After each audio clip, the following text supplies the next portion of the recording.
മല എലിയെ പ്രസവിച്ചു എന്ന് പറയുന്നത് പോലെയാണ് കോൺഗ്രസിനകത്തെ കൊടുങ്കാറ്റ് ഇപ്പോൾ ഒതുങ്ങിയിരിക്കുന്നത്. അത് ചായക്കോപ്പയിലെ കൊടുങ്കാറ്റ് പോലെയായി മാറി. പൊട്ടിത്തെറിയുണ്ടാവും, പാർട്ടി രണ്ടായി പിളരും, ഒരു വിഭാഗം BJP പോകും. അങ്ങനെ എന്തെല്ലാം പ്രചരണങ്ങളാണ് പുറത്ത് വന്നുകൊണ്ടിരുന്നത്. അതിനെല്ലാം കൊടുപ്പും തുങ്ങലും കൊടുത്ത് പ്രചരിപ്പിക്കുന്നതിന് ദൃശ്യ മാധ്യമങ്ങളും പുറകെ ഉണ്ടായിരുന്നു. യാതൊരുവിധ മാധ്യമ മൂല്യവും ഇല്ലാതെ വെറും റേറ്റിങ്ങിന് വേണ്ടി എന്ത് വാർത്തയും സൃഷ്ടിക്കുന്ന ഒരു വികലമായ ഒരു മാധ്യമ പ്രവർത്തന രീതി മലയാള മാധ്യമ രംഗത്ത് വന്നിട്ട് നാളുകളേറെയായി. അതിൻ്റെ ഒരു പ്രധാനപ്പെട്ട ഉദാഹരണമാണ് കോൺഗ്രസിനകത്തുണ്ടായ അല്ലെങ്കിൽ കോൺഗ്രസിന്റെ സമുന്നത നേതാവ് കെ സുധാകരൻ, അടൂർ പ്രകാശ്, അതുപോലെ തന്നെ KC വേണുഗോപാൽ, VD സതീശൻ, അടൂർ പ്രകാശ്, കൂടെ കൊടിക്കുന്നിൽ സുരേഷ്, അങ്ങനെ അവരെ ചുറ്റിപ്പറ്റിയുള്ള കുറെ രണ്ടാം നിര നേതാക്കന്മാർ. ഇത് എന്തും സംഭവിക്കാവുന്ന മട്ടിലാണ് പ്രചാരണം നടത്തിക്കൊണ്ടിരുന്നത്. അതെല്ലാം ഒരു രാത്രി കൊണ്ട് ചായക്കോപ്പയിലെ കൊടുങ്കാറ്റ് പോലെ അണഞ്ഞു. സുധാകരൻ ഗർജിക്കുന്ന സിംഹമായി നിന്ന സുധാകരന്റെ ആ ഗർജനം എങ്ങോട്ടോ പോയി മറഞ്ഞു. അതോടെ തന്നെ കൂടെ നിന്ന മറ്റു പലരും. ഇവിടെ അദൃശ്യമായ മറ്റൊരു കാര്യം ഒളിഞ്ഞിരിപ്പുണ്ട് എന്ന് പറയുന്നത് സംഘടിതമായ രണ്ട് സമുദായ ശക്തികൾ. ആ സമുദായ ശക്തികൾ രണ്ട് ഗ്രൂപ്പിന്റെയും അദൃശ്യ വക്താക്കളായി മാറി എന്നുള്ളതാണ്. അത് ഒന്ന് കെ സുധാകരന്റെയും അടൂർ പ്രകാശിന്റെയും വക്താക്കളായി മാറിയ ഒരു സംഘടിത സമുദായ ശക്തി, മറുഭാഗത്തെ VD സതീശന്റെയും KC വേണുഗോപാലിന്റെയും അദൃശ്യ ശക്തിയായി രൂപം കൊണ്ട മറ്റൊരു സമുദായ ശക്തി. ഈ രണ്ടിന്റെയും കൂടെ നടന്നുകൊണ്ടിരുന്ന രമേശ് ചെന്നിത്തല. ഇങ്ങനെയൊക്കെയായിരുന്നു കേരള രാഷ്ട്രീയത്തിൽ അടുത്തയിടെ തെരഞ്ഞെടുപ്പുമായി ബന്ധപ്പെട്ട് ഉണ്ടായതും അത് പലതും പൊട്ടിത്തെറിയുടെ വക്കത്ത് എത്തപ്പെട്ടതുമൊക്കെ ജനങ്ങൾ അല്ലെങ്കിൽ രാഷ്ട്രീയ വിദ്യാർത്ഥികൾ സസൂക്ഷ്മം നിരീക്ഷിച്ചുകൊണ്ടേയിരുന്നു. ഇന്ന് ആ രംഗത്ത് സജീവമായി നിന്നവര്, രണ്ട് ഗ്രൂപ്പായി തിരിഞ്ഞു നിന്നവർ, കോൺഗ്രസ് രണ്ടാവുമെന്നുള്ള പ്രതീതി സൃഷ്ടിച്ചവർ, അവരെല്ലാം ഇന്ന് ജനങ്ങളുടെ മുന്നിൽ സമ്മതിദായകരുടെ മുന്നിൽ ഒരു പരിധി വരെ അപഹാസ്യരായി മാറി എന്ന് പറയുന്നത് ആവും ശരി. എന്തായാലും ഏകദേശം എല്ലാ സീറ്റുകളിലും 3 മുന്നണികളും സ്ഥാനാർത്ഥികളെ പ്രഖ്യാപിച്ചു കഴിഞ്ഞു. പല നിയോജക മണ്ഡലങ്ങളിലും പ്രവർത്തനം ആരംഭിച്ചു. ചില നിയോജക മണ്ഡലങ്ങളിൽ 1ാം ഘട്ട പ്രചരണം അവസാനിക്കാതെയായി. ചില നിയോജക മണ്ഡലങ്ങളിൽ സ്ഥാനാർത്ഥികളെ കണ്ടെത്തുന്നത് വരുന്ന അവസാന മണിക്കൂറുകളിൽ അല്ലെങ്കിൽ ഇന്ന് തന്നെ അത് തീരുമാനമാകും. പ്രത്യേകിച്ചും തിരുവനന്തപുരം സീറ്റിൽ അവിടെ CMPയുടെ നേതാവ് ശ്രീ CP ജോൺ 1ാം ഘട്ട പ്രചരണത്തിന്റെ മധ്യഭാഗത്ത് എത്തിക്കഴിഞ്ഞു. ഇപ്പോഴും LDFിന്റെ അവിടെ പ്രചരണം തുടങ്ങാൻ കഴിഞ്ഞിട്ടില്ല.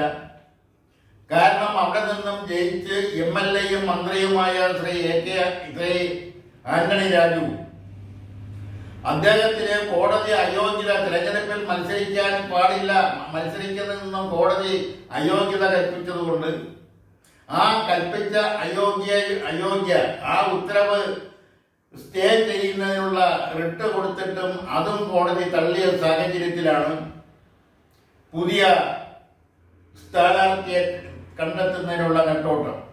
ജനാധിപത്യ കോൺഗ്രസ്, കേരള കോൺഗ്രസ് എന്ന പാർട്ടിയുടെ ഒരു പ്രതിനിധിയെ കണ്ടെത്തി അവിടെ മത്സരിപ്പിക്കുന്നതിനുള്ള തീവ്ര ശ്രമം നടന്നുകൊണ്ടിരിക്കവേ ഇന്ന് തന്നെ സ്ഥാനാർത്ഥിയെ കണ്ടെത്തിയില്ലെങ്കിൽ ആ സീറ്റ് ഏറ്റെടുക്കുമെന്ന് CPM അന്ത്യശാസനം നൽകിയിരിക്കുന്ന സാഹചര്യം. ഈ സാഹചര്യത്തിൽ ഒരു നല്ല സ്ഥാനാർത്ഥി അല്ലെങ്കിൽ അത് CPM അംഗീകരിക്കണമെന്നില്ല. CPMനോട് എമ്മിന് കൂടെ താല്പര്യമുള്ള സ്ഥാനാർത്ഥി, അതും സ്വതന്ത്ര സ്ഥാനാർത്ഥിയാണ് CPMന്റെ മനസ്സിലിരിക്കുന്നത്.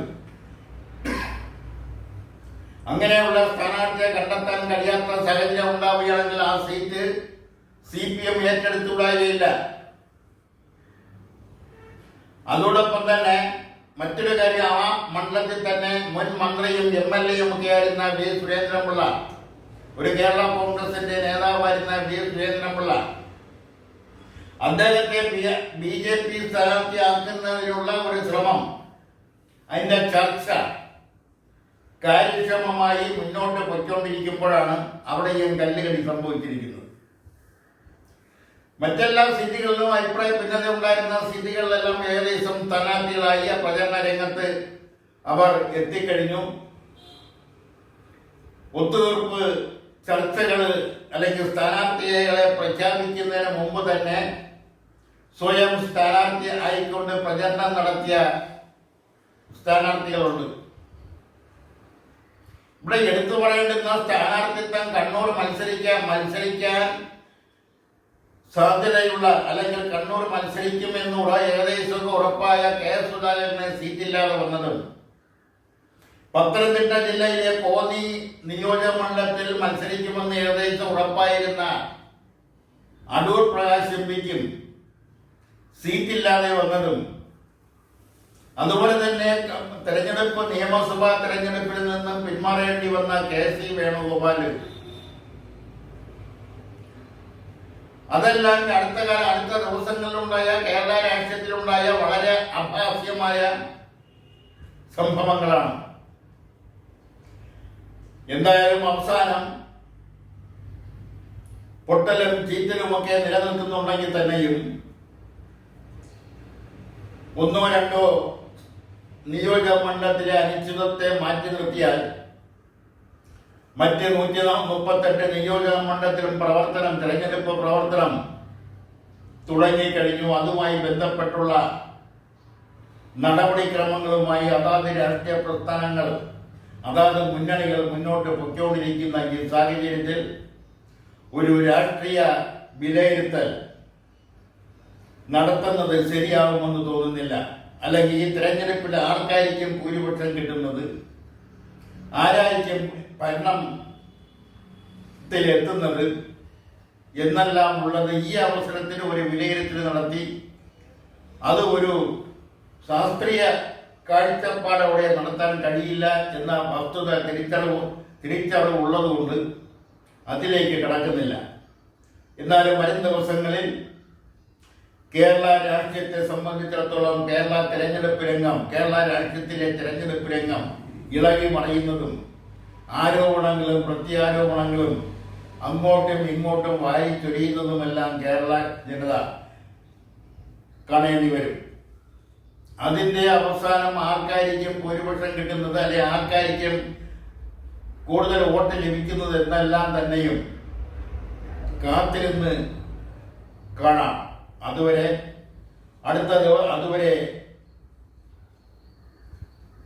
ഇന്ന് രാഷ്ട്രീയപരമായ അല്ലെങ്കിൽ രാഷ്ട്രീയപരമായ പ്രവർത്തനങ്ങളെ, രാഷ്ട്രീയ കക്ഷികളുടെ വിലയിരുത്തലുകളെയെല്ലാം ശാസ്ത്രീയമായി വീക്ഷിച്ചുകൊണ്ട്